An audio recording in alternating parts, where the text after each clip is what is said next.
Grande Marcelo Moura, Moura Online, juiz trabalhista, meu eterno professor e amigo Marcelo Moura. Marcelão, amanhã é mais uma prova do OAB segunda fase. Há quantos anos que a gente tá nessa, hein? Em 2001 era eu fazendo a prova. E quem é que tava lá me dando um incentivo de véspera? Você. O cara que me deu minha carteira vermelha. Obrigado aí, meu irmão, por aparecer. Tempo passa, né, Marcelão? Tempo passa, e aí a galera aí que tá aí assistindo a gente, amanhã vai fazer prova. São 4h10 da manhã aqui em Milão. Eu fui pro jogo levar Pedrinho pra final da Champions hoje no San Siro. Ele tá aqui dormindo, olha lá, ó.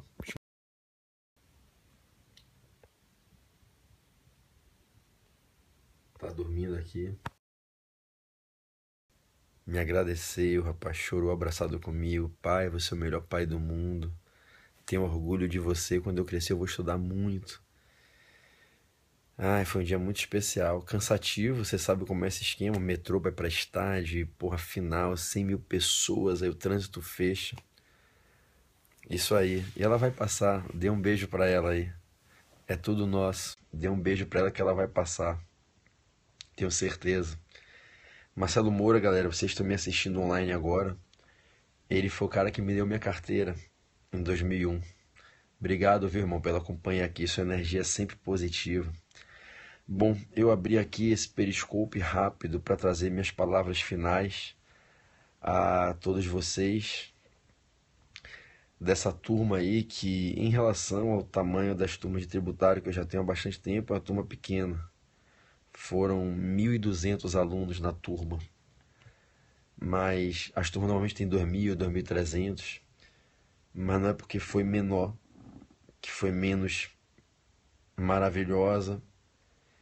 O que eu vivi com vocês nessas 7 semanas foi incrível.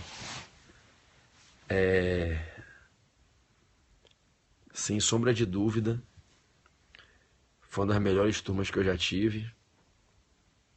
E eu não podia dormir sem vir falar com vocês. Meu coração tá pequenininho de saudade. Eu não consigo me acostumar a esse momento. Acho que até porque no dia que eu me acostumar é porque eu tenho que parar. Eu não consigo me acostumar a não sentir essa emoção. Uma saudade estranha. Parece que é como se estivesse me despedindo dos meus melhores amigos, de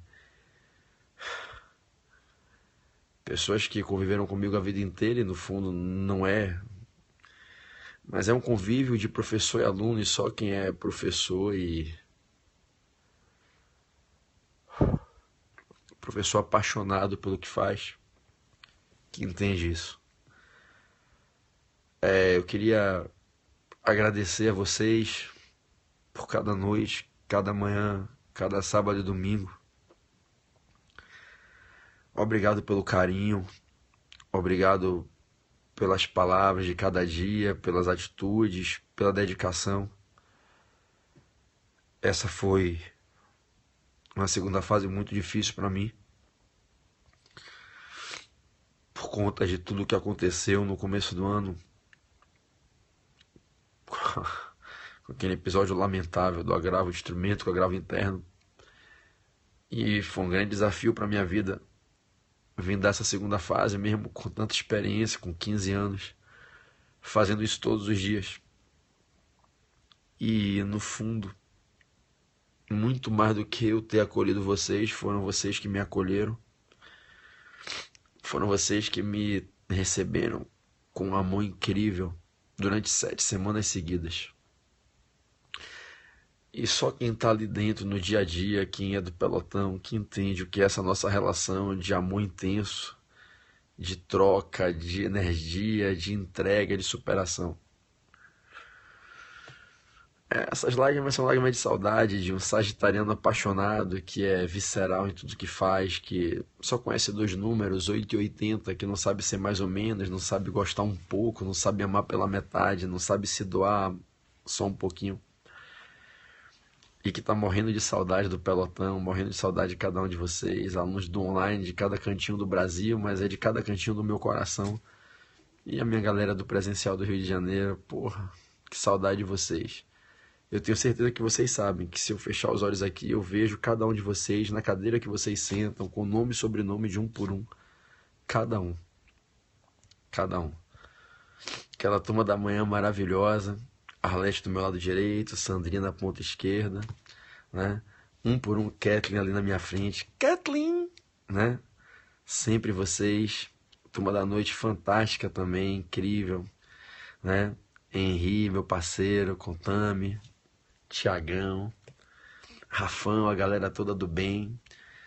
E todos vocês dos grupos do online do WhatsApp, grupo A, B, C, D, E, F, G, H. No fundo, eu vou dar aqui algumas dicas rápidas, mas esse periscopo é mais para agradecer e dizer a vocês que vocês estão prontos para vencer, vocês estão preparados. Que nenhum tipo de ansiedade atrapalhe, que amanhã vocês acordem leve, felizes, em paz, entendeu? Para um dia de vitória. Gente, lembre aquilo que Rafa falou naquela aparição que ele fez ali na sala na quarta-feira. Vocês estudaram para tirar 10, mas só precisam de 6. Todos vocês estão prontos para fazer mais do que 6 pontos. Se alguém aí perder, só perde para ansiedade, para baixa estima e falta de confiança, e não tem por que a gente ter isso. Vocês são do pelotão mais treinado do Brasil. Quem que vocês conhecem? Quem? Me conta. Que teve mais de 200 horas de aula, pancada, porrada, tiro, porrada e bomba. Quem teve um curso de CMS e SS de 40 horas? Um curso de quase 15 horas de impostos federais, um curso de mais de 20 horas de IPTU, ITR, ITBI, TCMD e PVA. Quem teve quase 10 aulas de princípios e imunidades? Vocês estão com tudo pronto para tirar 10 amanhã. Não é para passar, é para tirar 10. O que vier amanhã é tudo nosso. Não esquece de ter calma. Lembre daquela frase que você ouviu 1000 vezes nessas 7 semanas. A prova está toda na legislação. A prova está toda no seu colo. É só abrir, folhear e achar as respostas. É tudo nosso. Eu sei o que é a qualidade desse trabalho. Você vai saber, na hora que você pegar o caderno de prova, você vai dizer, pô, agora eu estou entendendo por que o PB falava aquilo. Mas eu sei, eu faço isso há anos. Tudo que vão te perguntar amanhã já está batido, rebatido, revisado. As 4 perguntas e o mérito da peça, a peça, está tudo no seu caderno, está tudo no seu material. Vocês vão brocar em alto nível amanhã. Tudo bem? Fazer rapidamente, só para não dizer que eu não falei, uma pequena revisão. Apesar da minha estafa aqui visível, muito cansado. Hoje fez um calor absurdo em Milão, a gente saiu cedo, postei áudio para vocês no WhatsApp o dia inteiro hoje. E tô desde cedo na rua, cheguei, Pedroca já dormiu, já dei um banho nele, botei ele com pijaminha para dormir. Lu tá dormindo com o Laizinha no outro quarto. Amanhã a gente vai pra Roma, eu tô exausto, estádio, futebol. Vocês imaginam, né? A loucura que é. Mas vamos lá. Gente, se cair uma questão sobre imunidades tributárias amanhã, lembrem daquelas imunidades, só lembrando rápido, que estão fora do artigo 150, inciso 6. Lembra da imunidade do ITR para o proprietário de uma pequena gleba de terra rural, que só tem uma pequena gleba, lá do 153, parágrafo 4º, inciso 2 da Constituição. Lembre que pequena gleba é um imóvel de até 30 hectares em qualquer lugar do Brasil, mas pode ser pequena gleba com até 50 hectares. Na Amazônia da direita, lembra? No Brasil da direita, lembra que a direita é menor e para a esquerda cresce? Lembra da brincadeira? Que para a esquerda é que empina, que cresce? Lembra da brincadeirinha, né, na sala? Então, se for na Amazônia da direita, na Amazônia oriental, ou no polígono das secas, até 50 hectares é pequena gleba. Se for na Amazônia ocidental da esquerda, ou no Pantanal Mato Grossense, sul Mato Grossense, até 100 hectares é pequena gleba. Proprietário que só tem uma terra rural de pequena gleba, só tem uma, tem imunidade. Mas aquele que tem 2 ou mais terras que na soma não passam de pequena gleba, tem isenção pelo artigo 3º da Lei 93/93 de 96. Lembre das imunidades do exportador, que a gente bateu na sala. Lembre que o exportador tem imunidade de IPI, tem imunidade de CMS, tem imunidade de CID nas receitas decorrentes da exportação, tem imunidade de COFINS sobre as receitas decorrentes de exportação. mas lembre que ele não tem imunidade no lucro líquido decorrente da exportação, incide CSLL no lucro líquido decorrente da exportação. Lembre que o exportador não tem imunidade de ISS, mas a lei complementar excluiu a incidência do ISS, não incidência legalmente qualificada, quando o serviço é prestado para o exterior e gera resultados que se verificam e se apuram no exterior. Lembre, artigo 2º, inciso 1 e parágrafo único da 116, combinado com o 56, parágrafo 3º, inciso 2 da Constituição. Não se preocupe em anotar nada agora, não faz nem sentido você anotar nada, é só para lembrar. Estou só lembrando com você, né? Lembre que o exportador é imune de IPI, é imune de COFINS e CID nas receitas decorrentes de exportação, é imune de ICMS. Se prestar serviço para o exterior com resultados verificados no exterior, apurados no exterior, não incidência legalmente qualificada de ISS. Lembre que o exportador paga imposto de exportação, que ele paga imposto de renda sobre as rendas decorrentes da exportação, paga contribuição social sobre o lucro líquido decorrente da exportação. Claudinha Molinaro, um beijo, querida, né? Amada. Né? Lembre que existe uma imunidade, algumas imunidades, na verdade, de TBI, a gente bateu todas elas, lembre? Das imunidades de TBI do 156, parágrafo 2º, inciso 1, lembra? Não incide TBI, beijão amada, quando pessoa jurídica adquire imóvel em realização de capital do sócio. Não incide TBI na fusão, cisão, incorporação de pessoas jurídicas, lembra? PJA mais PJB, cada uma chegou com 5 imóveis, nasceu a PJ na C, extinguindo-se A e B na fusão. PJ na C rachou, nasceram PJ A e B, cada uma saiu com 5 imóveis. PJ na incorporadora A absorveu a incorporada B que sumiu, continua A existir e absorve os imóveis de B, lembra? Qualquer pessoa que adquire imóvel de pessoa jurídica em extinção, lembra? As imunidades de TBI na aquisição de imóvel de pessoa jurídica em extinção, na fusão, cisão e incorporação e na realização de capital de pessoa jurídica, salvo se o adquirente, lembra? Tiver atividade preponderante na compra e venda, leasing, ou arrendamento ou locação de imóveis. Lembre que a atividade preponderante é mais de 50% da receita operacional advinda dessas atividades. E lembre que se for uma PJ velha, apura 2 anos para trás, 2 anos para frente. É a PJ com mais de 2 anos de existência. Mas se for PJ nova, só 3 anos para frente. Lembra? Artigo 36 do CTN, 37, tudo lá. Então, lembre dessas imunidades de TBI. Lembre que na desincorporação imobiliária da sociedade, o sócio retira o imóvel, não tem imunidade, mas tem não incidência legalmente qualificada pelo 36, parágrafo único do CTN. Lembre da não incidência legalmente qualificada do ITBI na aquisição de todos os bens da massa falida. Lembre da aquisição por arrastamento do 37, parágrafo 4º do CTN. Lembre da imunidade do ICMS no ouro. Não incide ICMS no ouro quando o ouro é vendido como ativo financeiro ou instrumento cambial. Nessa hipótese, lembre que só incide IOF com a alíquota mínima de 1%, receita dividida entre o município e o estado de origem, 70% para o município, 30% para o estado. A União não vê a cor desse IOF no ouro quando o ouro é vendido como ativo financeiro ou instrumento cambial, tem imunidade de ICMS. Lembre das imunidades de ICMS. Não incide ICMS na TV aberta, na rádio aberta, mas incide na TV a cabo. 155 segundo 10 D de dado. Não incide ICMS no ouro quando o ouro é vendido como ativo financeiro ou instrumento cambial. 155 segundo 10C. Não incide ICMS na saída de operações que destinam a outros estados, petróleo, inclusive lubrificante, combustíveis líquidos ou gasosos dele derivados e energia elétrica. Mas nesses mesmos casos da imunidade do 155 segundo 10 bola, que não incide ICMS na destinação para outros estados de petróleo, lubrificante, combustíveis e energia elétrica, na entrada pode incidir. Lembrem, não esqueçam, a gente bateu isso em sala. Entrando em outro estado, petróleo, energia, lubrificante, combustível derivado de petróleo, o ICMS pode incidir se a aquisição for para consumo, não for para comercialização e industrialização. O ICMS incide, lembra, artigo 3º, inciso 3 da Lei Complementar 87. Mas se os bens forem adquiridos no outro estado para comercialização ou industrialização, não incide ICMS na entrada lá. E na saída não incide, tem a imunidade de ICMS. Né? Lembrem da imunidade de contribuição previdenciária na pensão ou aposentadoria recebida pelo servidor que se aposentou, pelo servidor não, pelo aposentado e pensionista que ficou pensionista ou aposentado pelo regime geral de previdência social, lá do 195, inciso 2, não incide contribuição previdenciária, né, sobre a pensão e aposentadoria adquirida pelo regime geral de previdência social, né, o RGPS. Lembre da imunidade do 95, parágrafo 7º, que foi equivocadamente chamada de isenção.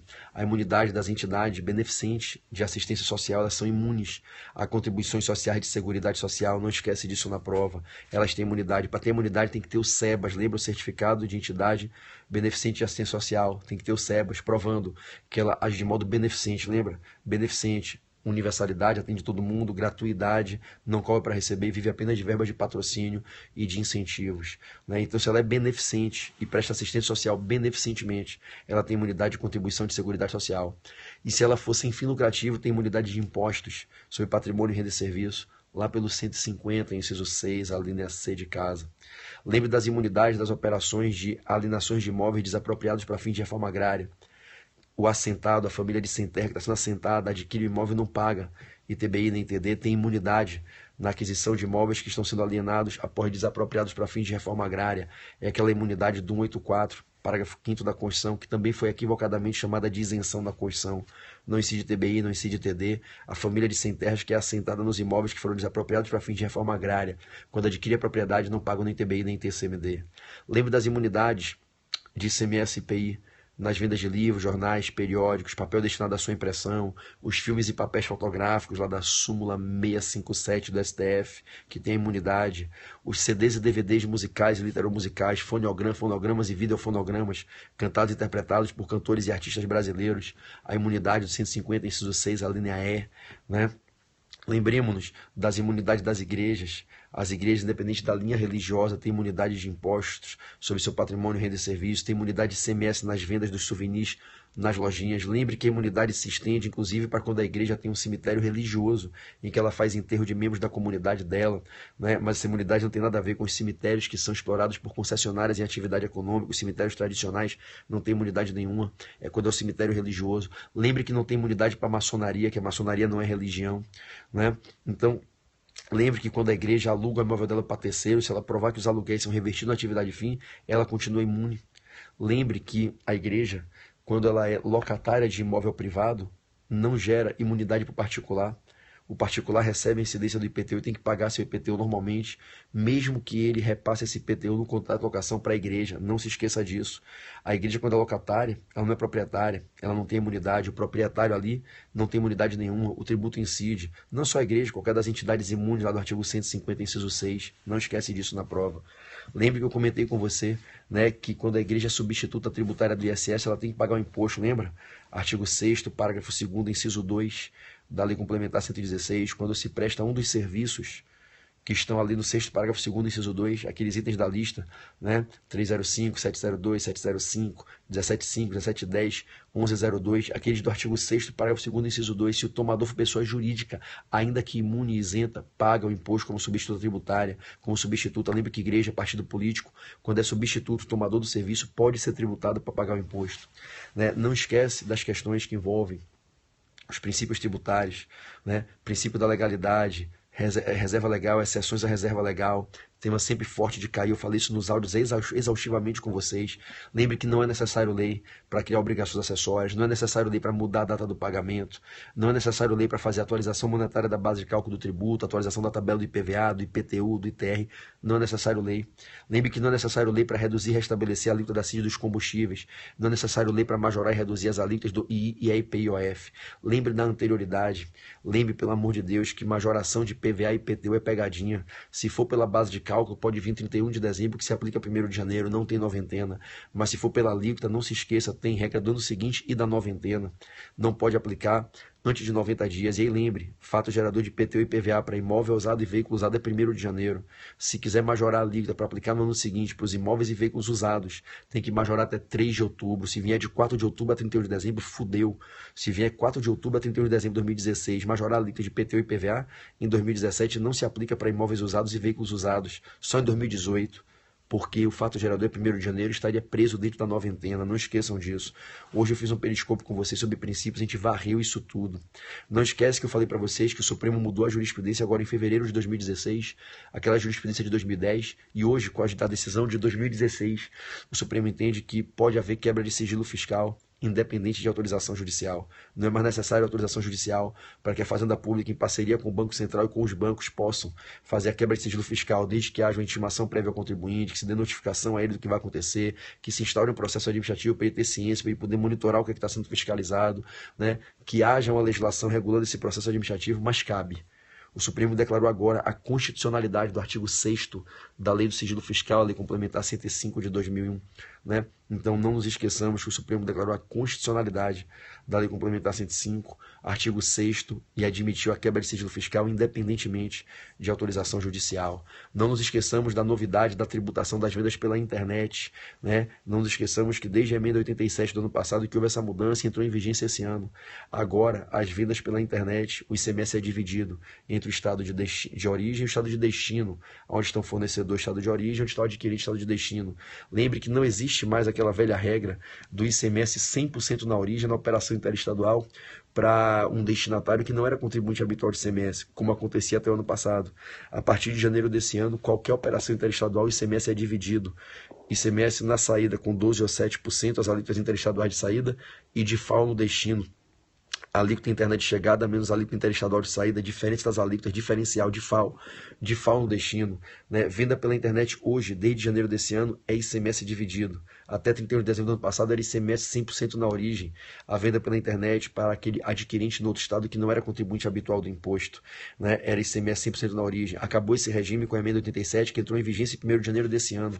Agora é ICMS dividido em qualquer operação interestadual, 7 ou 12 na saída, de FAO no destino.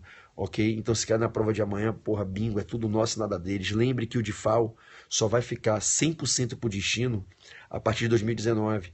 2016, 17 e 18, regra de transição, lembra? 2016, 40% do DIFAL no destino, 60% na origem.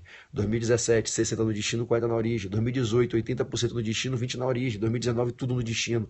Está tudo escrito no artigo 99 do ADCT. É só abrir o 99 do ADCT que está tudo escrito lá, essa transição do DIFAL. Não dá para a gente esquecer para a prova de amanhã. Se cair bingo, é só chapar o 99 do ADCT para mostrar como é que é dividido esse DIFAL 2016, 2017, 2018, 2019. Regra transitória. Né? Lembre que se na operação interestadual o adquirente do outro lado for um não contribuinte habitual do imposto, o DIFAL que ele teria que pagar para o estado dele, como ele não é contribuinte habitual do imposto, não é cadastrado na Cefaz estadual, quem vai pagar esse DIFAL como substituto tributário é o próprio fornecedor. O fornecedor aqui no estado do Rio de Janeiro, por exemplo, né, mandando bem para o estado da Bahia, para um adquirente do estado da Bahia, pela internet, um não contribuinte habitual, o estado do Rio de Janeiro é que recolhe o DIFAL para a Bahia como substituto tributário. Agora, se o adquirente está do outro lado é um contribuinte habitual do imposto, ele paga o DIFAL lá. Tudo bem? Bom, não nos esqueçamos de todas aquelas questões que a gente viu a exaustão sobre responsabilidade tributária, sobre solidariedade tributária, sobre capacidade tributária passiva. Lembra, menor pode ser tributado, menor tem patrimônio, ele responde com o patrimônio dele. Se ele não tiver patrimônio, subsidiariamente eu atingo o patrimônio dos pais, e aí eu mantenho o menor solidariamente responsável, 134, inciso 1, combinado com 126.1 do CTN. Não nos esqueçamos, né, que a capacidade tributária independe da capacidade civil. É irrelevante se o sujeito passivo é um civilmente incapaz, um penalmente inimputável. Isso é irrelevante para fins de direito tributário. Direito tributário só valora o aspecto econômico, interpretação econômica, né, do fato gerador. Não esquece disso na prova. Não esquece que é possível responsabilizar o administrador da pessoa jurídica quando ele pratica ato infracional com dolo ou culpa, né, lá pelo 135, inciso 3 do CTN. Mas não é infração o mero inadimplemento, o mero atraso de tributo, súmula 430 do STJ, mas é infração promover dissolução irregular societária, é infração alterar o domicílio fiscal e não informar a Fazenda, súmula 435 do STJ.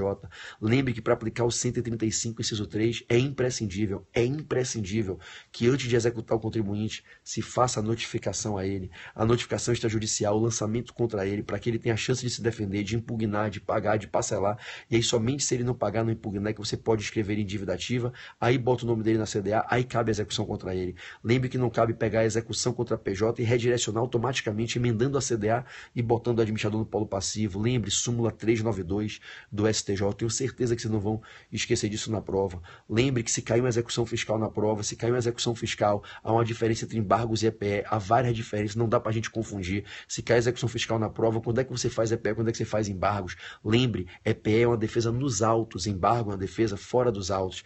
EPE é uma petição incidental nos autos da execução. Embargos, petição inicial, nova ação, novos autos fora do processo de execução. EPE não tem que ter garantia, embargos só com garantia. EPE não tem prazo, embargos tem prazo de 30 dias. Lembre que o prazo de 30 dias dos embargos é a conta da intimação da penhora, do dia do depósito bancário ou da apresentação nos autos da juntada, da fiança bancária ou do seguro garantia. Lembre, embargos tem que ter garantia, prazo de 30 dias. EPE não precisa ter garantia, não tem prazo. Embargos cabe dilação probatória, EPE não cabe dilação probatória, EPE é só em matéria de ordem pública, embargos em matéria de ordem pública ou não. Embargos eu passo a ter duas ações, ação de execução e ação de embargos embargos é pé, só tem uma ação, que é a ação de execução. Lembre que nos embargos você precisa pedir o efeito suspensivo pelo 739A primeiro do CPC de 73. Lembre que a prova é regida pelo CPC de 73. Tem que pedir o efeito suspensivo incidentalmente ao juiz. Se o juiz não atribui o efeito suspensivo, agravo de instrumento para levar para o tribunal TJ ou TRF para pedir no TJRF por agravo de instrumento o efeito suspensivo. Mas o juiz só vai dizer se ele dá ou não dá o efeito suspensivo se você pedir. Nos embargos você tem que pedir o efeito suspensivo. Lembre dos tópicos nos embargos, dos fatos, da tempestade de 30 dias, da garantia prévia do juízo, do direito, do efeito suspensivo e do pedido. São 6 tópicos. Lembre dos 6 pedidos: e réu, PPP, cifrão, intimo réu, pede permissão para prova, cifrão, sucumbência, custas de honorários, julgar procedente para fins de extinguir a execução, extinguir o crédito, declarar a inexistência da dívida, declarar a nulidade da CDA, ordenar o cancelamento da gestão dívida, reafirma o pedido de efeito suspensivo e pede para levantar a garantia ao final. São 6 tópicos e 6 pedidos nos embargos. Vocês estão mega treinados, mais do que prontos e preparados para fuzilar, para brocar, para trucidar essa porra dessa prova amanhã. É tudo nosso e nada deles, é tudo nosso e nada deles, cara. Lembre de todos aqueles temas que eu bati com você, direito tributário empresarial, a banca adora esses assuntos. Lembre do trespasse do artigo 133, venda do fundo de comércio. Se o adquirente é pessoa estranha, adquirindo na falência ou na recuperação, não responde. Não responde pelas dívidas, ficam com alienantes. Mas se ele não é pessoa estranha na falência ou recuperação, ele responde. Mas ou responde integral ou responde subsidiária, não esqueça disso. Ele vai responder integral quando o adquirente adquire e o alienante para por pelo menos 6 meses as atividades. Aí o adquirente passa a responder integral, que é solidário com o alienante. Lembram disso? Agora, se o alienante vende fundo de comércio e continua a atividade empresarial nos primeiros 6 meses a contar da alienação, o adquirente está protegido e blindado com a cláusula de subsidiariedade, só responde subsidiariamente. Lembra do artigo 133 na hora da prova. Questão de tributário empresarial, não se esqueça, né, que para ter autorização para deferimento de recuperação judicial tem que ter ou a certidão negativa ou a certidão positiva com efeito negativa, senão não tem deferimento de recuperação judicial. Artigo 191, dígito A do CTN. Lembre que para poder encerrar o processo de falência tem que ter a quitação de todos os tributos ali apresentados para poder fazer o encerramento do processo falimentar. Não esquece disso, artigo 191, 192, lá do CTN. Lembre, não se esqueça que na falência o crédito tributário não é o primeiro colocado. Lembre que na falência eu primeiro pago os créditos extraconcursais e depois eu pago os concursais. Lembre que se tiver crédito tributário extraconcursal, ele vem na frente de qualquer crédito tributário concursal. Lembre que um crédito trabalhista concursal toma pau, perde, fica atrás do crédito tributário extraconcursal. Não se esqueça dos créditos extraconcursais do artigo 188 do CTN, artigo 84 da Lei 11.101 de recuperação. Eles ficam na frente dos créditos concursais do 186 do CTN e do 83 da Lei 11.101.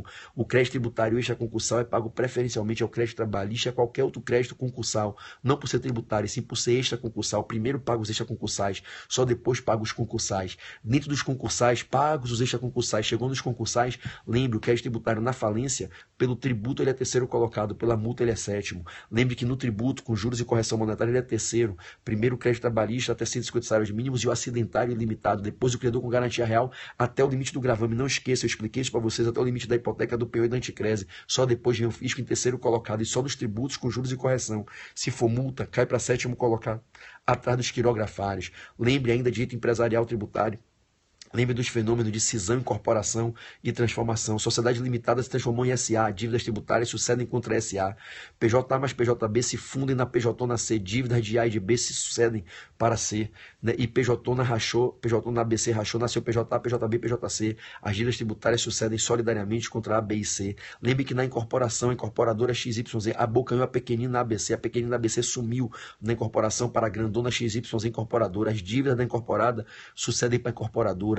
Lembre, vocês têm essa remissão do caderno, artigo 132, combinado com 124.1 do CTN. Não esqueçam disso na prova, por favor. Artigo 132, fusão, incorporação e transformação. Cisão não está ali. Cisão a gente mete a solidariedade pelo 124.1 do CTN. Tudo bem? Cara, eu tenho certeza que vocês estão mega, ultra, super, big, prontos para a prova. Denúncia espontânea, artigo 138 do CTN. Contribuinte que nunca declarou, está na informalidade, quer confessar a dívida, quer declarar voluntariamente, vai na fazenda, faz a denúncia espontânea, declara, pede para pagar à vista com juros e correção, dívida que ele nunca tinha declarado, que a fazenda não sabia, ele nunca confessou, cabe o benefício da exclusão da multa, artigo 138 do CTN, mas se ele pedir parcelamento, não rola o benefício. E se ele está vindo aqui pedir para pagar uma dívida que ele já declarou lá atrás, não cabe o benefício da denúncia espontânea, súmula 360 do STJ, não nos esquecemos disso. Vamos lembrar das súmulas vinculantes importantes do Supremo. Súmula vinculante 31, não cabe ISS na alocação de coisa móvel, porque não é contrato de prestação de serviço. Súmula vinculante 32, não cabe ICMS na alienação pelas companhias seguradoras dos salvados de sinistros, porque não tem operação mercantil. Tudo isso dado em sala. Lembre de várias condutas que não cabe ICMS, várias, se cai na prova, todas, porque não tem fato gerador. Não cabe ICMS na arrecadação das concessionárias de energia elétrica pelos contratos de reserva de potência. Só cabe pela energia efetivamente utilizada, não cabe na reserva de potência, porque não tem o quê? Não tem fato gerador, não tem transferência do domínio, não tem circulação da mercadoria. Súmula 391 do STJ, que a gente bateu a exaustão na sala de aula.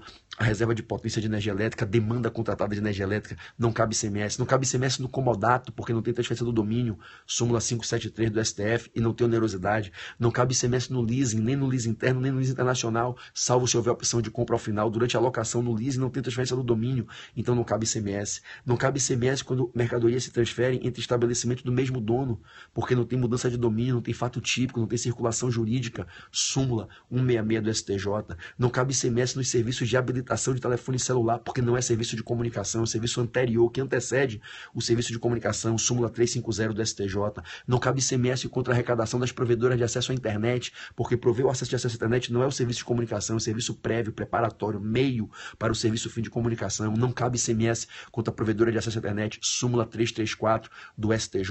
Lembre que não cabe ISS, o que cabe é ICMS na arrecadação de restaurantes, bares, estabelecimentos similares, no fornecimento de alimentos e bebidas. É ICMS, não é ISS.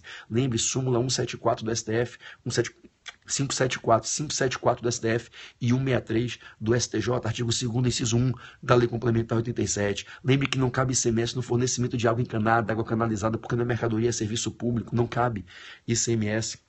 Lembre que não cabe ICMS no software personalizado, porque não é mercadoria, é prestação de serviço, mas cabe ICMS no software de prateleira, o software genérico, que não é o software por encomenda, não é o software personalizado. Lembre que cabe ICMS na venda de remédios e medicamentos em farmácias, porque é venda de mercadoria, mas é ISS no remédio manipulado no laboratório que presta o serviço de manipulação de substâncias para fazer o remédio. Não esquece dessa porra, que tudo isso cai na prova. Lembre que não cabe ISS em uma série de atividades previstas no artigo 2º da Lei Complementar 116, tudo aquilo não incidência legalmente qualificada, então não incide ISS na remuneração do emprego, do empregado, na relação de emprego, no salário e na gorjeta, na remuneração dele, não incide ISS na remuneração do trabalhador avulso, não incide ISS contra a grana que os administradores, de sociedades e fundações auferem, não incide ISS na remuneração dos membros que são remunerados em conselho de administração e conselho fiscal de sociedade, por ações, não incide ISS nos depósitos bancários, no valor intermediado na bolsa de valores, no mercado financeiro,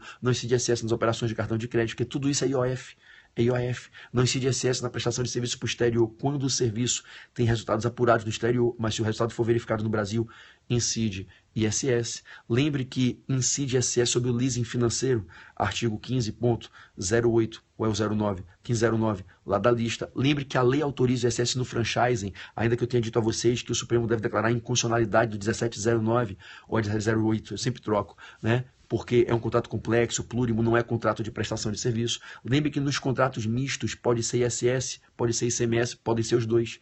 Para ser os dois, só em 5 contratos, que são os casos da dupla incidência, que são aqueles contratos que a gente já bateu a exaustão, batemos todos na sala. 702, 705, 1401, 1403, 1711. Lembre que está tudo isso na remissão do seu artigo 1º, parágrafo 2º da 116 e no seu 24 e 25 da Lei Complementar 87. Eu amarrei essa porra toda na legislação de vocês. Lembre que somente em 5 casos é dupla incidência. 702, que é execução de obra de construção, 705, que é reparação, reforma, conservação de edifícios, portos, pontes, estradas e congêneres, 1401, que lembra da brincadeira da mangueira, que eu levei a mangueira para consertar, da jardinagem, lembra? Botei a mangueira na mesa, na loja de fornecimento de serviços relativos a bens de terceiros, limpeza, lubrificação, lustração, carga, recarga, conserto em veículos, máquinas, aparelhos, motores e congêneres, lembra? Isso, 1401, 1403, recondicionamento de motor das oficinas especializadas, lembra do carro que bateu na ponte? Lembra? Na ponte do Niterói bateu o motor, exemplo que eu dei? 17, 1711, que é o da festinha, lembra da festinha do Copacabana Palace com morango e champanhe? Em cima do morango do champanhe, ICM. Em cima do custo da festinha do serviço, ISS. Em cima da peça do motor, ICM. Do serviço, ISS. Em cima da peça lá da construção civil, ICM. E do serviço, ISS. Mas lembre do 702, 705 da pegadinha. Lembre, só cabe ICMS se for material produzido pelo próprio prestador fora do local da obra. Lembre que se for material produzido por ele dentro da obra, não tem ICMS. Lembre que se for material produzido por terceiro, não se cobra dele o ICMS, se cobra do terceiro. Lembre que o prestador de serviço do 702, 705 só vai pagar ISS e ICMS, só vai pagar ICMS em cima do material, se for material produzido por ele, fora da obra. É o material pré-fabricado por ele, antes da obra. Material pré-fabricado por ele, aí é ICMS. Se o material é fabricado por terceiro, quem paga o ICMS é o terceiro e não ele. E se ele faz o material no custo da obra, não cabe ICMS e não cabe ISS. Lembre que a súmula 167 do STJ do concreto da betoneira foi por terra. O Supremo mandou aplicar a exclusão do custo do material da base de cálculo do ISS pelo artigo 7º, parágrafo 2º. Vocês estão craques nisso, estão fera nessa porra, não vão errar nem pelo cacete na prova de amanhã. É tudo nosso e nada deles. Lembre que 702, 705 são pegadinhas. Lembra 702, 704, 705, esses três são pegadinhas. Eles fazem parte daqueles serviços que o ISS é no destino e não na origem.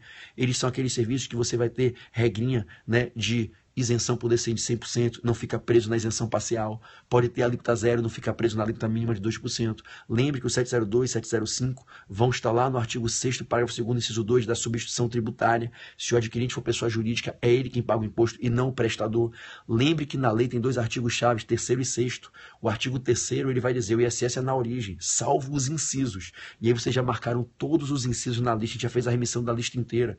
Lembre que tudo que for serviço que tiver nos incisos, o ISS sai da origem, pode ir para o local do serviço, pode ir para o local do domicílio do tomador, pode ir para outro lugar, mas não fica no município de origem do domicílio, do estabelecimento do prestador.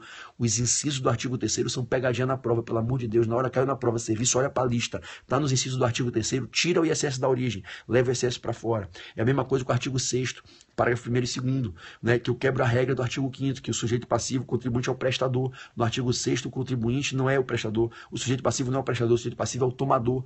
E lembre do artigo 6º, parágrafo 2º, inciso 2, substituição tributária nacional, qualquer que seja o município do Brasil, aquele serviço do 6º, parágrafo 2º, inciso 2, se o tomador for pessoa jurídica, ainda que imune, né, que é uma igreja, partido político, ele é o sujeito passivo da obrigação tributária, é ele quem paga o ISS, o tomador, pessoa jurídica, como substituto tributário. Lembra que eu ensinei para vocês na sala, ISS retido na fonte, mostrei como é que funciona, paga lá o valor do serviço, mas retém o ISS, desconta, retém na fonte, paga na qualidade de substituto tributário, não esquece disso na prova, tudo bem? Lembre que o artigo 7º é o da base de cálculo, tem aquele veto mentiroso, né? Aquele veto mentiroso da subempreitada, lembra? Vocês fizeram a remissão, o artigo 7º lá, parágrafo 2º, lembra daquele veto de mentira? Vocês combinaram para o artigo 9º, parágrafo 2º, letra B, lá do Decreto-Lei 406, lembra? O empreiteiro pode deduzir da base de cálculo da empreitada as despesas que ele teve para contratar as subempreitadas, desde que já estejam tributadas. Lembra? O custo da subempreitada já tributada com ISS vira dedução da base de cálculo da empreitada. Artigo 7º, parágrafo 2º, aquele veto é de mentira, é caô. Você aplica o artigo 9º, parágrafo 2º, a letra B do Decreto-Lei 406 de 68. Por falar nele, lembre do ISS fixo para profissionais de natureza intelectual que prestam serviço pessoalizado na pessoa do prestador. ISS fixo, a legislação fixa, um valor fixo por ano, não é ISS em cima de toda a arrecadação prestada. É o caso dos advogados, sociedade de advocacia, médicos, etc. Mas não se aplica esse benefício para cartório. O cartório paga ISS porque não tem imunidade recíproca, porque não é autarquia, porque atua em regime de delegação, em regime privado, artigo 236 da Constituição, e cartório paga ISS em cima de todo o preço arrecadado na atividade notarial e de registro. Não dá para esquecer isso para a prova, tudo bem? Lembre, por favor, não esqueça, lembre que o IPVA só incide sobre veículos veículos terrestres, não incide sobre veículos náuticos e aéreos. Lembre que o IPVA terá alíquotas mínimas fixáveis pelo Senado para acabar com a guerra fiscal e pode ter alíquotas diferenciadas pelo tipo de utilização, tipo nacional importado. Pode? Não pode. Nacional importado, o Supremo declarou inconstitucional. O IPVA pode ter alíquotas diferenciadas. Lembra da aula? Pode. Pelo critério tipo de combustível, gasolina, álcool, mas não pode ter pelo critério nacional importado, porque feriria aqui princípio. Lembram? O princípio da não discriminação pela procedência ou destino. Lembre que o IPVA, ele tem respeita o princípio da anterioridade. Ano que vem, noventena na base, mas na alíquota não respeita. Né? Desculpe, ele respeita só ano que vem, não tem noventena na base, mas na alíquota respeita. Ano que vem, noventena. Majorou a alíquota de IPVA, ano que vem, noventena. Majorou base, não tem noventena, só 1º de janeiro. Não esquece dessa porra para amanhã. Se quiser majorar a alíquota de IPVA em 2016, para cobrar em 2017 dos veículos usados, tem que vir ali até 3 de outubro. Se jogar 4 de outubro para frente, 90 dias vai bater 2 de janeiro em diante, já passou pelo fato gerador que é 1º de janeiro. Só poderia pegar em 2018. Não esquece esquece disso. Eu montei um gráfico no quadro para ensinar essa pegadinha do IPVA para vocês. Majorou a alíquota. Depois de 4 de outubro, fudeu. Não vai pegar em 2017 para os veículos usados, só pega em 2018, porque o fato já deu 1º de janeiro e vai estar preso dentro da noventena, não vai poder aplicar esse IPVA com a alíquota mais cara, tudo bem? Lembre que o IPVA na base de cálculo é trabalhado pelo princípio da regressividade, salvo o carro de coleção que valora a cada ano, os carros comuns, eles diminuem de valor a cada ano, então eu tenho que atualizar negativamente, regredir a base de cálculo. Do contrário, eu estou cobrando mais caro o IPVA por omissão e não atualizar negativamente a base, tem que diminuir todo ano a tabelinha, você não pode cobrar todo ano o mesmo valor do IPVA, porra, porque o carro não vale a mesma coisa a cada ano. Se a alíquota é a mesma e a base de cálculo não foi alterada, eu tenho que regredir e fazer a atualização monetária negativa todo ano na tabelinha do IPVA. Não esquece disso. Não esquece, por favor, que o IPTU e o ITR podem ter alíquotas progressivas sancionatórias, mas lembre, o ITR só se for pela improdutividade do imóvel rural. Lembre que a progressividade de sanção do ITR não é pelo desrespeito à função social, é pela improdutividade. Lembre daquilo que eu expliquei. O imóvel rural pode ser produtivo e não ter função social. Não vai ter função social, mas se for produtivo, não cabe ITR progressivo. Lembre que o ITR progressivo só cabe se for propriedade rural improdutiva. Lembra?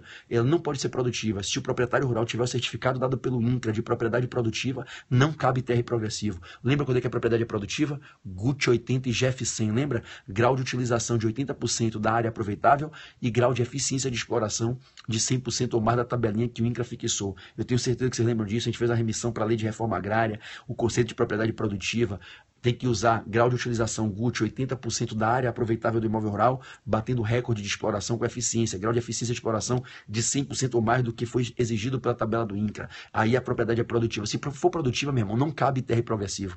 O ITR progressivo só cabe se a propriedade for improdutiva. E já o IPTU progressivo sanção não, é pelo desrespeito à função social da propriedade. Lembre que IPTU progressivo sanção é pelo desrespeito à função social da propriedade do imóvel urbano. E quando é que desrespeita a função social? Quando o proprietário usa o imóvel colidindo com as ordenações de postura do plano diretor. Lembre, se não fez plano diretor, não definiu função social, então não cabe IPTU progressivo sanção. Só cabe IPTU progressivo sanção se fez plano diretor, mesmo que seja município com menos de 20 mil habitantes. Se não fez plano diretor, não cabe IPTU progressivo sanção. Para caber IPTU progressivo sanção, tem que ter o desrespeito à função social. E só pode dizer que desrespeito à função social se provar que o comportamento do proprietário colide com as ordenações de postura do plano diretor. Se não tem plano diretor, não definiu função social, não pode acusar o cara de descumprir função social que não foi definida. E lembre, para aplicar o IPTU progressivo sanção, no máximo a alíquota dobra de um ano para o outro, em no máximo 5 anos seguidos e nunca pode passar de 15%. Artigo 7º do Estatuto da Cidade, a gente fez a remissão todinha na legislação durante as aulas. Lembre que o IPTU também pode ter alíquota progressiva pelo valor venal do imóvel, mas só depois da emenda 29 de 2000, e não se esqueça daquele exemplo que eu dei, que foi um furo na advocacia. Lembra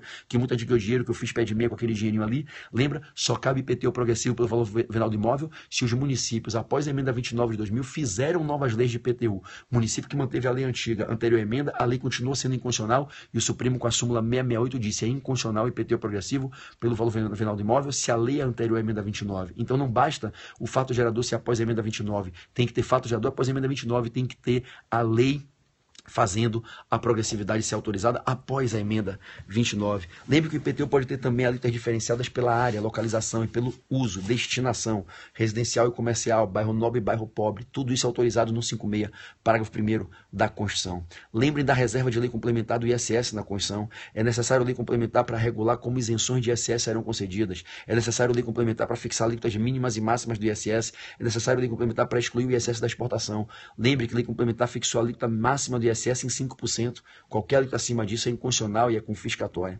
Mas não fixou a alíquota mínima. Lembre que a alíquota mínima do ISS está no ADCT, artigo 88, inciso 1, 2%, salvo no 702, 704, 705. Lembra? 702, 704, 705 pode ter alíquota até zero. O que é o 702? Lembra? Execução de obras de construção por empreitada, administração subempreitada, construção civil, hidráulica, elétrica, pavimentação, irrigação, terraplanagem, aquela porra toda do 702. 704, demolição. 705, reforma, reparação, conservação de edifícios, estradas, portos, pontes e congêneres. Esses 3 serviços, construir, conservar e demolir, pode ter alíquota zero. É a mesma coisa isenção, pode ter isenção de 100% da dívida. Salvo esses 3 serviços, a isenção de ISS só pode ser parcial. Lembra? Se tiver com a alíquota máxima de 5%, quantos dedinhos pode tirar? Lembra do fundo de comércio do Lúcio? Só pode tirar 3 dedinhos, 2 tem que ficar lá dentro. Então, isenção máxima de 60%. 60% para quem está na alíquota máxima de 5%. E quem está na alíquota de 4% só pode tirar 2, porque 2 dedinhos tem que ficar no fundo, lembra da brincadeira? Então, isenção de 50%. E quem está com 3% de alíquota, isenção de 1/3. E quem está com 2%, não cabe isenção, porque nunca pode deixar menos do que 2 dedinhos, cada dedinho é 1%, nunca menos do que 2%. Lembram? Então, ISS, isenção sempre parcial, artigo 88, inciso 2 da DCT, e a isenção máxima é de 60%, é de 3/5. E se tiver na alíquota mínima, não cabe isentar ISS, porque senão reduziria para baixo do que se pagaria com a alíquota mínima. E lembre, 702, 704, 705, cabe isenção de 100% da dívida, 702, 704, 705 da lista da lei complementar 116, que eram os velhos números 32, 33, 34 da lista velha do 406, que é o que está no artigo 88, inciso 2 lá do ADCT. Não esquece disso, tudo bem? Lembre do ITCMD, que o ITCMD, quando ele incide, seja por doação ou transmissão causa-mortes, o imposto é pagável para o Estado onde fica o imóvel, se for transmissão de causa-morte, ou doação de bem imóvel, transmissão causa-morte, doação de imóvel, o imposto é para o Estado do imóvel, mas se for transmissão de coisa móvel, é na origem, é no domicílio do doador ou no último domicílio do decúdio, que é onde abre o inventário. A gente bateu isso tudo em sala. E que na transmissão que vem do exterior para o Brasil, tem que ter lei complementar para regulamentar o ITCMD na aquisição de coisa móvel aqui no Brasil, já que para imóvel, o artigo 41 do CTN diz que é para o Estado onde fica o imóvel. Então eu tenho que ter lei complementar para regular o ITCMD quando a transmissão causa-morte ou doação vem do exterior. O decúdio faleceu, teve inventário aberto no exterior, o doador tem domicílio no exterior e doou coisa móvel para alguém aqui no Brasil. Tem que ter lei complementar para regulamentar isso aí. É exigido pelo 155, parágrafo 1º, inciso 3 da Constituição. 155, primeiro 3 da Constituição. 155, primeiro inciso 3. Agora, se for para imóvel, eu aplico 41 do CTN, TCMD para o estado do imóvel, se tiver no DF, para o DF. E aqui no Brasil, esquece os gringos, esquece o que veio do estrangeiro para o Brasil. Está tudo rolando no Brasil. Quem é que cobre TCMD? Se for por coisa móvel, o estado do domicílio do doador, o estado do último domicílio do decúdio, que é o diabo do inventário. Se for coisa imóvel, o local onde está o imóvel. Lembre que o TCMD pode ter alíquotas progressivas. O Supremo pacificou isso em 6 de fevereiro de 2013, 9 de fevereiro de 2013, pode ter alíquotas progressivas, o Supremo pacificou isso, é o único caso de progressividade implícita na Constituição, cabe alíquota progressiva sim para o ITCMD, o Supremo entendeu que de acordo com as características do ITCMD, pelas particularidades do ITCMD, cabe alíquota progressiva. O ITCMD tem que ter alíquotas máximas fixadas pelo Senado, que fixou, lembra-se, já anotaram, resolução 9 de 92, a alíquota máxima é 8% para o ITCMD. Tamo junto, firmeza? Firmeza. Não se esquece, gente, daquelas questões clássicas do ICMS, lá da lei complementar 87, base de cálculo de ICMS, base de cálculo de ICMS, o que é que integra a base de cálculo, o que é que não integra. Lembre, o artigo 13 é o artigo-chave. Lembre, 13.1 e 13.2 é fornecimento de mercadoria, a base de cálculo é o valor da operação. Quando é estabelecimento de bebida e comida, restaurante, barzinho, estabelecimento similar, é o valor da mercadoria com o serviço total, é o valor do produto, do gênero alimentício, da bebida e da comida, mais o serviço. Artigo 13, inciso 2, é o valor total da operação no inciso 1, quando é fornecimento de mercadoria, quando é venda de alimentos e bebidas, 13, inciso 2 da Lei Complementar 87. Lembre que nos serviços é 13, inciso 3, serviços de comunicação e de transporte é o preço total do serviço, ok? Lembre que nos casos de contrato misto é o 13.4A e 13.4B, combinado com 12.8A e 12.8B. Se for contrato misto com dupla incidência, é ISS no preço e ICM na mercadoria. Se for contrato misto sem ressalva para o ICMS, é ISS na porra toda e ISS no contrato inteiro. 13.4A e 13.4B, que você já combinou com 12.8A e 12.8B, que casa com 2.4 e com 2.5 da Lei Complementar 87. Fica despreocupado e tranquilo que está tudo anotado na sua legislação, só para você revisar e lembrar, para estar floreando aqui na sua cabeça, na boca da prova, na véspera da prova. Eu fiz essa remissão toda, a gente virou essa lei do avesso, a gente destruiu a lei do ICMS, destruiu a lei do ISS, artigo por artigo, essa porra tá virada do avesso com a gente. Lembre do que é que integra a base de cálculo do ICMS, do que é que não integra. Lembre que o ICMS integra a sua própria base de cálculo. Lembre que eu mostrei para vocês a diferença do regime brasileiro e do regime americano, o ICMS por fora, o IVA por fora, nos Estados Unidos, o ICMS por dentro. Lembre do quadro, aquela tabelinha comparativa, o quanto fica distorcido. Lembre que o ICMS na venda, lembra? De R$90 com 10%, a venda foi para 100. O ICMS cede como 10% sobre 100, porque os R$10 são o próprio ICMS. O ICMS vem por dentro. Lembre que foi feita uma emenda constitucional para legitimar o ICMS por dentro. Artigo 155, parágrafo 2º, inciso 12, a linha I, veio positivar, veio pacificar que cabe o ICMS por dentro para validar a Lei Complementar 87, artigo 13, que dizia que o ICMS incide sobre sua própria base de cálculo. Artigo 13, parágrafo 1º, inciso 1, o ICMS incide sobre sua própria base de cálculo, correto? Lembre que o IPI pode ou não integrar a base de cálculo do ICMS, o valor que se paga do IPI, esse valor pode entrar ou não na base de cálculo do ICMS. Lembre que se for operação entre estabelecimentos que são contribuintes habituais do ICMS, o estabelecimento industrial industrializou e está vendendo, pagou IPI, está vendendo para um contribuinte habitual de ICMS, então ele também é contribuinte de ICMS. A operação entre contribuintes habituais para revenda, para comercialização e industrialização, o custo do IPI não entra na base de cálculo do ICMS. Lembre, não precisa, vai ter revenda, não tem por que alargar a base de cálculo do ICMS, não precisa aumentar a base de cálculo do ICMS, incluindo o custo do IPI. Mas se a operação for para consumo cabe, o IPI entra na base de cálculo do ICMS. Se a operação for para um adquirente não contribuinte habitual, o IPI entra na base de cálculo do ICMS. E se for na importação, o IPI entra na base de cálculo do ICMS. Lembre do artigo 13, inciso 5 da Lei Complementar 87, a base de cálculo do ICMS na importação, a gente bateu ela toda na sala, o IPI entra, o IOF entra, o imposto de importação entra, tudo isso entra na base de cálculo do ICMS na importação.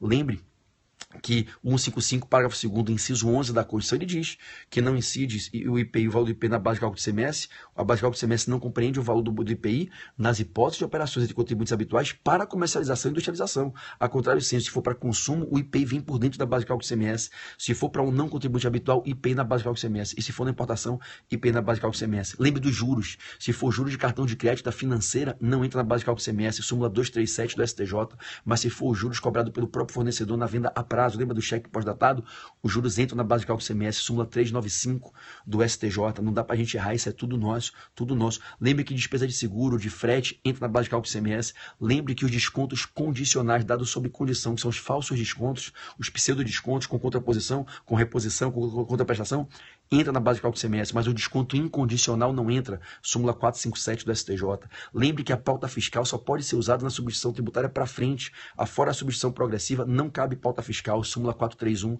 do STJ, tem que se apurar o valor real da operação e a base de cálculo é o valor real da operação, não pode aplicar pauta fiscal como obrigatória para todo mundo cumprir uma base presumida, né? Não pode, súmula 431 do STJ, só aplica a pauta fiscal na substituição tributária para frente, porque sem ela é impossível tributar na substituição para frente, você não sabe qual é a base de cálculo da operação futura, tudo bem? Tudo nosso, galera, tudo nosso, não tem para ninguém, é tudo nosso. Lembre, né, das chamadas roaming, que as chamadas roaming, o ICMS é cobrado pelo Estado da operadora visitada contra a operadora visitada e não contra a operadora visitante. Lembra do exemplo da Vivo com a Telemig, PB que compra Vivo, assina Vivo, foi lá em Minas e usou a Telemig, a chamada roaming, quem foi que executou? A Telemig, quem cobra? Minas e não o Rio de Janeiro cobrando da Vivo no Rio de Janeiro, é Minas cobrando da Telemig em Minas, o ICMS sobre o faturamento de chamada roaming. Lembre que nos transportes, o Supremo pacificou que não incide ICMS no transporte aéreo de passageiros, de pessoas. Mas o Supremo negou esse mesmo entendimento no transporte terrestre de pessoas. No transporte terrestre de pessoas, a DIN 2669 e a DIN 2669 não teve a mesma sorte da DIN 1600 do transporte aéreo de pessoas. Lembre que não incide ICMS no transporte aéreo de pessoas. O Supremo entendeu que não tem como apurar sujeito ativo e sujeito passivo, não tem como aplicar os critérios do ICMS. Diferente do serviço de transporte terrestre de passageiros, que o Supremo disse que cabe ICMS normalmente. Então, transporte terrestre sempre cabe ICMS. Transporte aéreo de pessoas não cabe ICMS, seja transporte nacional ou internacional. Lembre que o exportador tem imunidade de ICMS, tem o benefício do creditamento. Lembre que ele fica com o crédito do valor das operações de trás que foram tributadas. Esse crédito ele pode usar para bater de débito de outras operações dele que ele faça no Brasil e não sejam imunes, ou ele pode ceder para estabelecimentos dele ou de terceiros dentro do próprio Estado, nos limites do artigo 25, parágrafo 1º da Lei Complementar 87 de 96. Lembre daquela imunidade do IPI, do 155, parágrafo 3º da Constituição, que não incide IPI na comercialização de 5 bens, não incide IPI, não incide impostos, salvo ICMS, II e IE. II na importação, IE na exportação e ICMS nas vendas internas. Salvo II e ICMS, não incidem outros impostos, não incide IPI nas operações que envolvem energia elétrica, petróleo, bens derivados de petróleo, combustíveis e serviços de telecomunicação. 155, parágrafo 3º. A gente bateu isso à exaustão nas nossas aulas. Não tem como, não incide essa porra. Tudo bem? Lembre que se quer uma questão de contribuição de melhoria, aplique o artigo 81 e 82 do CTN e o Decreto-Lei 195 de 67. Tá tudo ali, tá tudo amarradinho na legislação de vocês, né? Só cabe contribuição de melhoria se houver valorização imóvel do domínio privado, decorrente de obra realizada ou custeada com dinheiro público. As obras estão no artigo 2º do Decreto-Lei 195 de 67. O sujeito passível é o particular proprietário dos imóveis. Lembre que não pode cobrar contribuição de melhoria de imóvel público valorizado. E o caso não é de imunidade, porque a Constituição não dá imunidade tributária. O caso é de não incidência legalmente qualificada, não incidência legalmente qualificada do artigo 2º e do artigo 3º do Decreto-Lei 195 de 67, que dizem que só pode cobrar contribuição de melhoria quando há valorização imóvel do domínio privado, ok? Lembre que obra de recapeamento de asfalto não gera valorização, gera uma pseudo-valorização. A obra que valoriza é a obra de primeiro calçamento, de primeiro asfaltamento, pavimentação asfáltica originária. Essa sim gera a valorização. A obra de recapeamento de asfalto não gera porra de valorização, coisa nenhuma, não pode cobrar contribuição de melhoria. Lembre que a base de cálculo é o quanto de valorização de cada imóvel. Quem valorizou mais mais, paga mais. Valorizou menos, paga menos. Esse é o parâmetro, é a referência, a base para fazer o cálculo. Lembre que tem que ter o edital prévio para poder legitimar a cobrança do tributo, mesmo que o edital venha depois da obra em andamento, mas tem que vir antes da cobrança do tributo. Lembre do valor geral, o ente não pode arrecadar mais do que gastou com a obra. O limite geral não pode arrecadar mais do que gastou com a obra. O limite individual, ninguém pagará mais caro do que se valorizou. O limite do pagamento anual, ninguém pagará dentro de um próprio ano mais do que 3% do valor do imóvel. Se tiver uma cobrança de mais do que 3% do valor do imóvel, tem que parcelar em 2 anos diferentes no mínimo. Ninguém pagará no mesmo ano mais do que 3% do valor do imóvel. Lembre que o locador não pode repassar a contribuição de melhoria ao locatário. Artigo 8º, parágrafo 3º do Decreto-Lei 195 de 67, não cabe, é nula. A cláusula de repasse do locador ao locatário de contribuição de melhoria é nula. A que é válida é a de impostos e taxas, e aí inoponível à Fazenda. É válida de impostos e taxas, de contribuição de melhoria ela é nula, não esquece disso na prova. Se caiu a questão de taxa, lembre, taxa não pode ter base de cálculo própria de imposto, artigo 145, parágrafo 2º, não pode se usar como base para o cálculo de taxa valor de riqueza, não pode, isso é próprio de imposto, é vedado, 145, parágrafo 2º, mas pode usar metragem do imóvel. Lembre que o Supremo pacificou que metragem do imóvel não é valor do imóvel, pode ter imóvel maior, imóvel menor, taxa mais cara e mais barata, não está se mensurando o valor, não é base de cálculo própria de imposto, ainda que a metragem seja uma unidade de medida que também integra a composição para chegar no valor do imóvel e chegar na base de cálculo do IPTU, mas metragem não é sinônimo de valor, então não tem total identidade. Súmula vinculante número 29, né? Lembre da súmula vinculante 29, a metragem do imóvel pode ser base de cálculo de taxa, não tem problema nenhum, porque ela não é a mesma metragem do IPTU, não é a mesma base do IPTU, que é o valor venal, então não tem violação àquela norma constitucional que diz que taxa não pode ter base de cálculo própria de imposto. Lembre que só pode cobrar taxa de serviço se o serviço for público, específico e divisível. Tem serviços que são indivisíveis e os caras têm que cobrar taxa, não pode. Serviço de segurança pública, serviço de limpeza pública e varredura de rua, conservação de logradouros públicos e o serviço de iluminação pública. Nada disso pode ser taxado, os serviços são indivisíveis, não cabem essas taxas, o serviço é indivisível nesses casos. Lembre da súmula vinculante 19, cabe taxa pelo serviço de coleta de lixo domiciliar, mas não cabe pelo serviço de limpeza pública, súmula vinculante 19. Lembre que não cabe taxa de iluminação pública, súmula vinculante 41, súmula 670, mas cabe a contribuição de iluminação pública de competência dos municípios e DF sobre o consumo de energia elétrica, base de cálculo é a fatura de energia elétrica, a letra pode ser progressiva pelo aumento da fatura de energia elétrica e o dinheiro da CIP é para custear a rede de iluminação da cidade. Tudo bem? Isso pode. Lembre da taxa judiciária, que é a taxa que se cobra quando se ajuiza a ação. A base de cálculo até pode ser o valor da causa, mas não pode ser ilimitado. Não pode ser ilimitado, senão eu vou gerar uma super arrecadação, né? Súmula 667 do STF. Então eu até posso usar como base de cálculo a taxa judiciária o valor da causa, mas não pode ser o valor da causa limitado. Senão vai chegar um momento que o cara pede uma indenização de 20 milhões, 2% de 20 milhões é uma taxa de 400 mil reais. Não faz nenhum sentido. Nenhuma ação gera 400 mil de custo para o Poder Judiciário. Súmula 667 do STF, base de cálculo. Pode ser o valor da causa, mas não pode ser ilimitado na taxa judiciária. Tamo junto nessa, tudo bem? Maravilha. Galerinha, princípios eu revisei tudo hoje de manhã, imunidades eu revisei nos áudios do WhatsApp, bati um pouquinho aqui de CMS, SS, TD, PVA, IPTU, ITBI. Responsabilidade tributária, artigo 130, artigo bom para prova. Também bati naqueles áudios, bati tudo de responsabilidade, crédito, garantias, privilégios, né? Responsabilidade tributária do 130, quem adquire imóvel adquire as dívidas juntos, salvo se tiver certidão de nada consta ou se adquirir na arrematação em asta pública. E lembre, o arrematante não recebe a dívida tributária, ele está blindado pelo parágrafo único do 130. A dívida se subroga no produto da arrematação.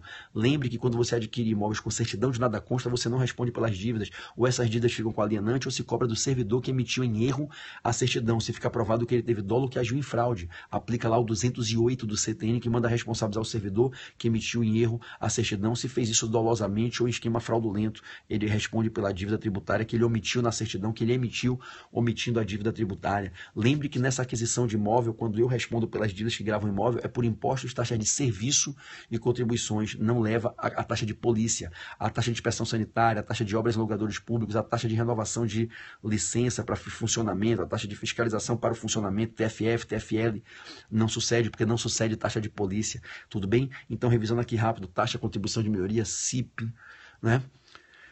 Empréstimo compulsório eu revisei nos áudios, só por lei complementar, só união, guerra, calamidade, investimento urgente, guerra, calamidade, incidência imediata, investimento urgente, ano que vem, noventena. Deixa eu ver, meu pai do céu, o que é que tá faltando? Foi 135, foi o trespasse do 133, foi 132, foi 130. Já tinha falado do 134 mais cedo, responsabilização subsidiária lá, com solidariedade. Bom, prescrição e decadência, lembre, decadência ocorre se o fisco não lançar em 5 anos. Lembre que a regra é 173, inciso 1, 5 anos do primeiro dia do ano seguinte. Não esqueçam, a gente trabalhou isso por várias vezes. A decadência se consuma se passarem 5 anos e não houver o lançamento. 5 anos contados do primeiro dia do ano seguinte ao ano que cabe ao lançamento. No ano que nasce o direito de lançar, não corre a decadência, é um privilégio do fisco. A decadência corre de 1º de janeiro do ano seguinte. Qual é a única exceção? A única exceção que a decadência corre do fato gerador. Vocês se lembram? Tributo lançado por homologação, sonegação parcial, inocente, de boa-fé, sem fraude, dolo e simulação. Então, tributo lançado por homologação, IPI, ICMS, ISS, PIS, COFINS, Imposto de Renda, né, CSLL, CID, tributo lançado por homologação, sonegação parcial, declarou uma parte, não declarou a outra. A que não declarou foi sem dolo, fraude ou simulação. É sonegação parcial inocente do fato gerador, 5 anos para lançar essa parte que foi parcialmente sonegada com inocência. Então, aplica o 150, parágrafo 4º, 5 anos do fato gerador. Lançamento por homologação, sonegação parcial, sem dolo, fraude ou simulação. Qualquer outro caso, aplica o 173, inciso 1, 5 anos a contar do primeiro dia do exercício financeiro seguinte. Não esqueça disso. E lembre que se no meio do caminho esse lançamento for impugnado administrativa ou judicialmente, e a impugnação for procedente, e se confirmar que tinha um erro ali, o lançamento tem que ser refeito da data que invalidou o lançamento, reabre o prazo do 0 com 5 anos. Cuidado com a interrupção da decadência do 173, inciso 2, expliquei isso detalhadamente naquele domingão que a gente fez de manhã antes do almoço, prescrição e decadência. Lembre que a prescrição ela é de 5 anos se o fisco não executar, prescreve. A decadência está ligada ao lançamento, cobrança extrajudicial. Prescrição está ligada à cobrança em juízo, execução fiscal. Se não executar em 5 anos, prescreve. 5 anos contados da constituição definitiva do crédito, não é da mera condição do crédito com o lançamento, é da condição definitiva. Lembre que a condição definitiva do crédito se dá quando? Quando se esgota o prazo para pagar ou impugnar sem que tenha tido pagamento ou impugnação, quando houve impugnação e o lançamento foi impugnado, o processo administrativo fiscal foi até o fim e foi mantido o lançamento, com a decisão final o crédito fica definitivamente constituído, e nas hipóteses que o constituinte faz a declaração, que a declaração, a gente já aprendeu, ela faz às vezes do lançamento, ela tem um caráter constitutivo do crédito, lembra? Súmula 436 do STJ, importantíssima, a declaração pelo contribuinte equivale a um lançamento, a um auto-lançamento, constitui o crédito, súmula 436 do STJ, 436 do STJ, importantíssima, e aí quando eu faço a declaração, se esgota o prazo eu não pago, está constituído em definitivo o crédito. Da constituição definitiva do crédito, se a fazenda não ajuização em 5 anos, está prescrito. Lembre que o que interrompe a prescrição é o despacho estatório, mas ele retroage à propositura da ação, não se esqueça, né? A LEF diz, o CTN diz que o que interrompe a prescrição é o despacho estatório, mas o STJ fez um diálogo das fontes da LEF e do CTN com o CPC para dizer, retroage à propositura da ação. Então, não obstante o despacho estatório seja o que interrompe, você veio com 5 anos e 5 dias, mas a ação foi ajuizada com 4 anos, 11 meses e 29 dias, não tem prescrição. O despacho retroage ao ajuizamento, é como se o despacho fosse dado no dia do ajuizamento. É como se eu interrompesse no dia do ajuizamento, ok? Lembre que da condição definitiva do crédito, se o ajuizamento vier com mais de 5 anos, em regra estará prescrito, a não ser que tenha tido uma interrupção da prescrição. Lembre do parcelamento. O cara entrou no parcelamento, interrompe a prescrição. Se o parcelamento cair, o saldo remanescente a pagar tem mais 5 anos da queda do parcelamento para executar. Parcelamento, termo de confissão de dívida, 174, parágrafo único do CTN, inciso 4. É causa de interrupção de prescrição, 174, parágrafo único, inciso 4 do CTN. Tudo bem? Lembre da prescrição intercorrente. O executado foi citado, não apresentou garantia, não pagou, não ofereceu bens, a execução foi suspensa, passou 1 ano, abre mais 5, suspendeu 1 ano mais 5, prescrição intercorrente, está prescrito. Da suspensão você marca 1 ano, não corre prescrição. Passou 1 ano, abre a prescrição de 5 anos. 1 mais 5, está prescrito. Súmula 314 do STJ, tudo bem? Lembre que a Fazenda pode declarar prescrição de ofício, a prescrição anterior à execução, aquela que veio da condição definitiva do crédito até o ajuizamento com mais de 5 anos, sem ter tido uma interrupção, sem ter tido um parcelamento, estava prescrito, o juiz pode pegar a inicial e declarar de ofício a prescrição, súmula 409 do STJ, súmula 409 do STJ, como o juiz pode declarar prescrição intercorrente de ofício. Agora, para declarar prescrição intercorrente de ofício, tem que intimar a Fazenda Pública para dizer, ó, vou declarar de ofício, tem alguma coisa para alegar? O cara parcelou, tem alguma surpresa aí? Se a Fazenda não responder, o juiz só pode declarar de ofício sem a resposta da Fazenda se for dívida de pequeno valor, até 20 mil reais. Dívida acima de 20 mil reais, o juiz tem que esperar a resposta da Fazenda, senão ele não pode declarar de ofício a prescrição intercorrente, tudo bem? Maravilha. Bom, decadência e prescrição, lembre que na repetição de indébito, do pagamento indevido, tem 5 anos de prescrição, 5 anos a contar do pagamento indevido. Do pagamento indevido, 5 anos para pedir de volta. Não pediu, prescreve a pretensão da repetição de indébito, não cabe repetição de indébito. Agora, se dentro dos 5 anos pedir em sede administrativa, pode ganhar ou perder. Se perder, tem da decisão final mais 2 anos. Mais 2 anos para ir para o judiciário, artigo 169 do CTN, lembra a prescrição de 2 anos do artigo 169, a ajuização anulatória para anular a decisão administrativa denegatória e pedir a repetição de indébito em juízo dentro de 2 anos a contar da decisão administrativa denegatória. Então, pagou indevido, tem 5 anos para pedir. Pediu em sede administrativa, perdeu, ainda tem mais 2 anos para tentar recuperar no judiciário, anulando a decisão administrativa e pedindo a repetição de indébito. Prescrição de 2 anos, batemos isso à exaustão. Lembre que na federal, repetição de indébito, juros e correção, tudo junto na Selic. Lembre que se no estado tiver Selic estadual, se aplica a ela. Se tiver Selic estadual, pode se aplicar a ela. Súmula 523 do STJ. Se não tiver Selic estadual, aplica o quê? Da correção da data do pagamento indevido, aplica a correção monetária. Do trânsito em julgado, aplica os juros. Lembra? Do pagamento indevido, correção monetária. Do trânsito em julgado, juros. Súmulas 162 e 188 do STJ. Beleza? Deixa eu ver mais, meu pai do céu. Porra. Foi a porra toda. Acho que deu. Acho que eu posso ir dormir. Não tô mais aguentando. Bom, galera. Vou me despedir de vocês. Queria muito abrir aqui para conversar com vocês, mas se eu abrir vai cair, vai travar. Muito obrigado por tudo. Obrigado pelo carinho. Obrigado pelo amor que vocês tiveram comigo. Obrigado pelo companheirismo, pela amizade, pela parceria. São 5h10 da manhã. Eu vou acordar daqui a 2 horas. Daqui a 1h50, meu esperado para 7 horas da manhã para arrumar mala. Tenho que ir na estação comprar o tênis para ir para Roma. Ai, meu pai do céu. São meia-noite aí, né, pra vocês. Pra mim são 5h10 da manhã. Eu já tô no fuso, entrei no fuso. Cheguei direto sem dormir, entrei no fuso. Eu volto pro Brasil na outra segunda, de amanhã às 8. Amanhã eu vou pra Roma, terça-feira eu vou pra Costa Amalfitana com meus filhos e com minha esposa. Eu vou descansar um pouco, né, galera? Eu mereço. Acho que vocês são testemunha ocular da minha dedicação, domingo a domingo, durante 7 semanas. Modéstia à parte, sem querer me comparar com ninguém, mas só Deus sabe o que eu faço. Só vocês, e Papai do Céu e minha família. Sabe o que é a minha entrega com vocês todos os dias. Não ter arrego. Se eu sei que é importante, eu tô aqui. Eu dou o meu melhor por vocês. Vocês sabem que vocês têm o meu melhor. E sabe qual é a minha alegria? É que eu sei que eu deixo vocês prontos para amanhã brocarem na prova. Quero ver vocês na pós-graduação. Quero ver vocês comigo na pós. Daqui a 2 semanas, a 15ª turma da minha pós. Pô, a pós é o bicho tributário, previdenciário, contabilidade de empresas, tributação internacional, crimes contra a ordem tributária, responsabilidade fiscal, sistema financeiro. É o bicho. A pós é monstra. Monstruoso, estou abrindo mais 30 vagas no presencial e 120 vagas online. Não deixem de fazer. Vocês vão passar amanhã vocês estão aprovados em nome de Deus. Meu irmão, confia em você. Vai amanhã feliz, hoje, vai feliz, vai dormir agora, toma um banho morno, se alimenta e vai dormir, cara. Vai descansar agora, tá? De verdade, sai da porra do WhatsApp, desliga essa merda, dá uma boa noite pra galera, desliga e vai dormir, deita na cama. Se tiver com insônia, não fica no WhatsApp, porque aquilo te consome e você tem que ter uma boa noite de sono hoje, tá? Então fecha os olhos, reza, ora, conversa com Deus, lembre dos momentos bonitos da tua vida, lembre da tua infância, lembre de pessoas que você ama, lembre de momentos doces da tua vida, da tua adolescência. Se você é pai e mãe como eu, lembra do teu filho, da tua filha. Relaxa. Hoje é hora de tirar o estresse. Vocês estão prontos, cara. Não tem que neurar com nada. Vocês estão prontos. É só uma prova com 4 perguntas, um mérito, e vocês sabem a porra toda. Confia em mim. E tá tudo na legislação. Que eventualmente você achar que você não sabe, para e folheia, cara. Folheia a legislação.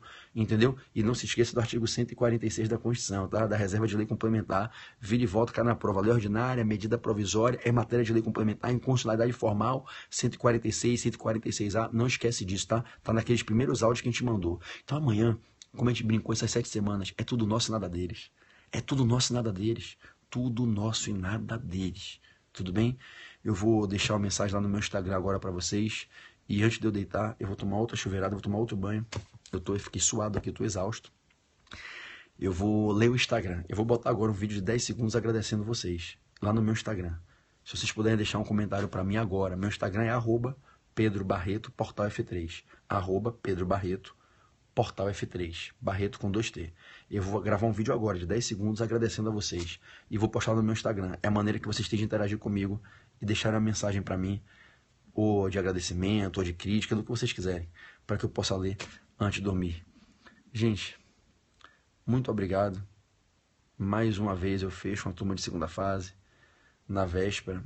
Espero, se porventura Papai do Céu entender que tinha que ter alguma surpresa amanhã, espero não passar pelo dissabor de ter pessoas com ingratidão e me dando as costas caso as coisas não deem certo.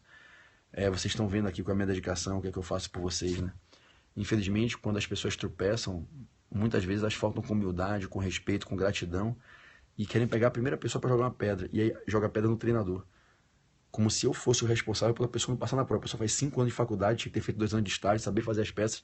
Aí eu dou minha vida durante 7 semanas para essa pessoa, fico longe dos meus filhos e a pessoa não passa na prova, vai e me culpa, como se eu tivesse alguma culpa nisso. Espero que eu não precise passar por isso de novo na minha vida, porque doeu muito a gratidão de muitas pessoas por quem eu dei o meu melhor e sacrifiquei minha família no Natal e no Ano Novo, na prova de janeiro, e eu quase não voltei nessa turma, né? Mas por vocês eu voltei e valeu muito a pena. Amanhã eu tenho certeza que tudo vai dar certo, que todos vocês vão passar. Esse é o pensamento sempre positivo, sempre com o melhor foco do mundo, e vocês vão conseguir a aprovação. Se porventura for da vontade de Deus, que não seja amanhã, levanta a cabeça e vamos para a próxima. Não tem tempo para chorar, a vida não tolera quem fica de covardia, de mimimi, de depressãozinha. Puta que pariu, meu irmão. Se não der amanhã, segunda-feira estamos estudando de novo, começa a repescagem e vamos com raça, já na segunda-feira, entendeu? Mas amanhã vai dar certo. Amanhã é tudo nosso, eu quero vocês comigo na pós. Porra, tudo naquele edital eu bati no caderno de vocês, tá tudo. Não faltou nada, cara. Nada. Tudo bem? Obrigado por tudo, tá? Eu vou desligar, senão você sabe que eu vou chorar, que eu sou emotivo, eu sou sagitariano, e eu me emociono muito rápido, e ainda mais quando eu tô com saudade, ainda mais porque eu amo vocês, amo, foram 7 semanas fodas, e eu já tô morrendo de saudade, então eu não vou nem me alongar mais não, porque senão eu vou começar a chorar de novo aqui, tá bom? Eu vou deixar um vídeo lá no Instagram. Muito obrigado aí por cada dia, por cada manhã, por cada noite, por aguentarem meus atrasos, por aguentarem minhas brincadeiras, as piadas, né? O Dom Miguelito. E muito obrigado pelo amor de vocês. Amanhã é tudo nosso e nada deles. E como é que diz? Como é que diz? Meu time é direito tributário, equipe de lince predador. Não escolhi a matéria, eu escolhi meu treinador. Alô FGV, avisa na UAB que chegou a tropa do PB. Eu sou do pelotão, tô pronto pra vencer. Quer passar? Cola no PB. Valeu, galera. Porta F3 na veia, foco, força e fé. Amanhã é tudo nosso e nada deles. Como é Lucinho? Isso! É tudo nosso e nada deles. Isso! É tudo nosso e nada deles. Meu time é direito tributário. Tô indo pro Instagram. Quero ver o comentário de vocês lá, hein? Beijo!